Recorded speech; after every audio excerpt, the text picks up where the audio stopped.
வணக்கம் நேயர்களே, ஃபீபாவின் இன்றைய காலை தியானத்திற்காக உங்களை அன்புடன் வரவேற்கிறேன். ஃபீபா நேயர்களுக்கு அன்பின் வாழ்த்துக்கள். லூக்கா எழுதின நற்செய்தி நூல் 13வது அதிகாரம் 6 முதல் 9 வரைக்கும் உள்ள பகுதியிலே ஆண்டவராகிய இயேசு கிறிஸ்து சொன்ன ஒரு உவமை இருக்கிறது. அந்த பகுதியை நான் வாசிக்கிறேன். அப்பொழுது அவர் ஒரு உவமையையும் சொன்னார். ஒருவன் தன் திராட்சை தோட்டத்தில் ஒரு அத்தி மரத்தை நட்டிருந்தான். அவன் வந்து அதிலே கனியை தேடின போது ஒன்றும் காணவில்லை. அப்பொழுது அவன் தோட்டக்காரனை நோக்கி, இதோ 3 வருஷமாய் இந்த அத்தி மரத்திலே கனியை தேடி வருகிறேன், ஒன்றையும் காணவில்லை. இதை வெட்டி போடு, இது நிலத்தையும் ஏன் கெடுக்கிறது என்றான். அதற்கு அவன், ஐயா, இது இந்த வருஷமும் இருக்கட்டும். நான் இதை சுற்றிலும் கொத்தி எரு போடுவேன்.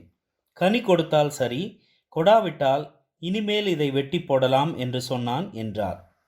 அருமையானவர்களே, அத்தி மரம் என்பது வேதாகமத்திலே இஸ்ரவேலை குறிக்கக்கூடிய ஒரு வார்த்தையாக பயன்படுத்தப்பட்டிருக்கிறது. வேதாகமத்திலே பல காரியங்கள் இஸ்ரவேல் தேசத்துக்கு ஒப்புமையாக கூறப்பட்டுள்ளது. இங்கே இஸ்ரவேல் தேசத்தின் நிலையை ஆண்டவர் சுட்டி காட்டுகிறதை நாம் பார்க்கலாம். பாருங்கள், இந்த திராட்சை தோட்டத்திலே ஒரு அத்தி மரம் நாட்டப்பட்டிருக்கிறது. அதிலே கனியை தேடி இந்த தோட்டக்காரர் வருகிறார். லேவியராகமம் 19வது அதிகாரம் 23 முதல் 25 வரைக்கும் உள்ள பகுதியை நாம் பார்த்தால் இஸ்ரவேலர்களுக்கு வழங்கப்பட்ட கற்பனைகள் அல்லது நியமனங்களை குறித்து நாம் பார்க்கலாம். அதிலே முதல் 3 வருடம் ஒரு மரத்தின் கனிகளை பறிக்கக்கூடாது என்றும், 4ஆம் வருடம் அவைகள் பரிசுத்தமானது, தேவனுக்கு படைக்கப்பட வேண்டியவைகள் எனவும் கூறப்படுகிறது. 5ஆம் வருடம் முதல் உரிமையாளருக்கு சொந்தம். அப்படியானால் 7வது வசனம் லூக்கா 13:7 படி 3 வருடமாக கனிகளை தேடி வருகிறேன் என்று தோட்டக்காரர் சொல்லுவது 5, 6, 7ஆம் வருடங்களை குறிக்கக்கூடியதாக இருக்கும். மொத்தத்திலே இந்த மரத்திலே 7 வருடங்களாக கனிகள் தராத ஒரு மரம். அது நிச்சயம் வெட்டப்பட வேண்டும். பயனற்ற ஒரு மரம்.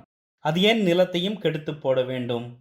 ஆனால் தோட்டக்காரர் என்ன சொல்லுகிறார் பாருங்கள். அது இன்னும் 1 வருடம் இருக்கட்டும், அதை சுற்றிலும் கொத்தி எரு போடுவேன், அடுத்த வருடம் பார்க்கலாம், கனி கொடுத்தால் சரி, இல்லாவிட்டால் தரித்து போடலாம் என்கிறார்.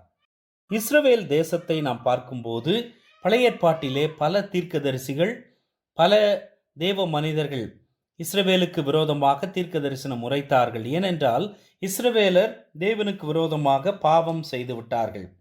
தேவனிடத்திலிருந்து வாக்குத்தத்தங்களை, உடன்படிக்கைகளை, நன்மைகளை, ஆசீர்வாதங்களை பெற்ற தேசம் இஸ்ரவேல் தேசம். விக்கிரக ஆராதனை, அந்நிய விக்கிரக ஆராதனைக்காரர்களை திருமணம் செய்தல், ஆண்டவருக்கு கீழ்ப்படியாமை போன்று பல பாவங்கள் இன்றைக்கும் அவர்களை தண்டனைக்குள்ளாக ஆக்கியிருக்கிறது என்பதை நாம் பார்க்கலாம். கற்பனைகளை விட்டு வெகு தூரம் போனவர்கள். ஏசாயா 5ஆம் அதிகாரம், ரோமர் 9ஆம் அதிகாரம் போன்ற பகுதிகளிலே தேவன் இஸ்ரவேலர் மீது எவ்வளவாய் பொறுமையாய் இருந்திருக்கிறார் என்பதையும், எவ்வளவு நன்மைகளை செய்திருக்கிறார் என்றும் நாம் வாசிக்கக்கூடும். தேவன் அவர்களது விஷயத்திலே நீடிய பொறுமை உள்ளவராக இருந்துள்ளார். ஆண்டவராகிய இயேசு கிறிஸ்து இந்த உலகத்திலே வந்து 3½ ஆண்டு காலம் அவர்கள் மத்தியிலே தான் ஊழியம் செய்தார். அவர்களுக்காகத்தான் அவர் வந்தார். ஆனால் அவரை அவர்கள் புறக்கணித்தார்கள். அவரது மரணம் மற்றும் உயிர்த்தெழுதலுக்கு பின்னர் ஏறக்குறைய 40 ஆண்டுகள் வாய்ப்பு தரப்பட்டது. அப்பொழுதும் கூட அவர்கள் மனம் திரும்பவில்லை. அதன் பின்னணியிலே எருசலேமும் தேவாலயமும் முழுவதுமாக ரோம இராணுவத்தால் கிபி 70ஆம் நூற்றாண்டு போல அழிக்கப்பட்டு தேவனால் நியாயம் விசாரிக்கப்பட்டனர். தேசம் மனம் திரும்பவில்லை, கனி தரவில்லை. தனிப்பட்ட நபர்களாகிய நம்மை பார்த்த ஆண்டவர் கேட்கிறார். தேவன் தனிப்பட்ட நபர்கள் மீது கிருபையாய் இருக்கிறார், நீடிய பொறுமையை காட்டுகிறார், அன்பையும் காட்டுகிறார். எனக்கு அன்பான ஃபீபா நேயர்களே, தேவன் தனிப்பட்ட நபர்களாகிய நம் மீது கிருபையையும் நீடிய பொறுமையையும் அன்பையும் காட்டியிருக்கிறார். அவரது நீடிய பொறுமை, அன்பு, இரக்கம் இவைகளை நாம் நமக்கு சாதகமாக பயன்படுத்தி கொள்ளக்கூடாது. நியாயத்தீர்ப்பின் நாள் வருகிறது. அதே சமயம் தொடர்ந்து கீழ்ப்படியாமல் இருக்கிறவர்களுக்கு சில வேளைகளிலே இவ்வுலகத்திலேயே தேவன் நியாயத்தை விசாரிக்கிறார். நம்முடைய வாழ்க்கை எவ்வாறு இருக்கிறது? கனி தருகிற வாழ்க்கை வாழுகிறோமா?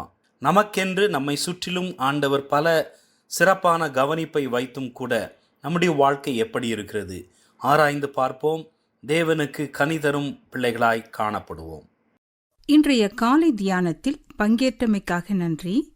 உங்களது கருத்துக்களை பகிர்ந்து கொள்ளவோ மேலும் விவரங்கள் அறிந்து கொள்ளவோ 9458505042 என்ற எண்ணிற்கோ அல்லது info@fibaonline.org தொடர்பு கொள்ளவும். தேவன் தாமே உங்களை ஆசீர்வதிப்பாராக. ஆமேன்.